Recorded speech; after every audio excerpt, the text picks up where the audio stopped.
And I find in the nutrition world that it's, what is it?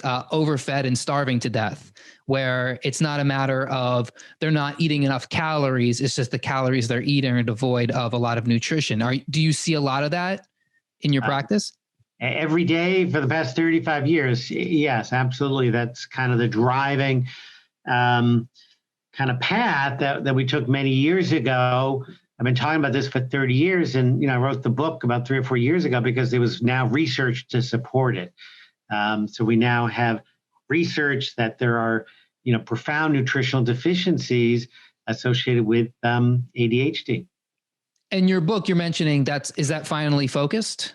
Yes, yeah. The finally focused book kind of outlines a plan to kind of help parents kind of understand what some of these nutritional deficiencies might be and how they could correct. We look at vitamin and mineral deficiencies. We look at the gut. We look at amino acids and fatty acids.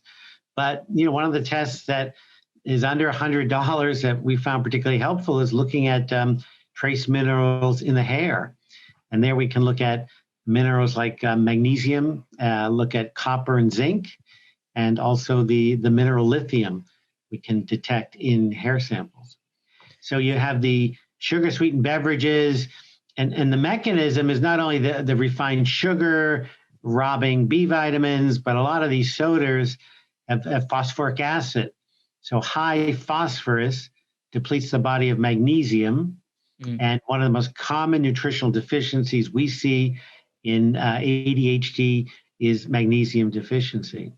So when you see a deficiency in one of these minerals, be it magnesium or deficiency in zinc or deficiency in lithium, I understand that minerals, they all work in ratios and they work in balances. So for you, is it a matter of sometimes just supplementing with those minerals and then kind of seeing what happens and then, seeing and then adjusting from there? Or is it a little bit more complicated? It's a little more complicated, but actually supplementation is the key. The question that we have to ask is what else might be going on? So sometimes my colleagues who are learning about functional medicine, they might learn about one test, and then every patient gets treated based on the results of the one test. Let's say it's this hair mineral analysis, and they see low magnesium. But there might be other problems going on. There might be a dysbiosis or a gut problem. There might be a food allergy. So the more testing that we can do, the more confident and optimistic I can share with a parent or a patient that we can help them with this functional medicine approach. But yes, if there are deficiencies in magnesium or elevations of copper on a hair test or deficiencies of lithium, then supplementation would be part of a treatment model.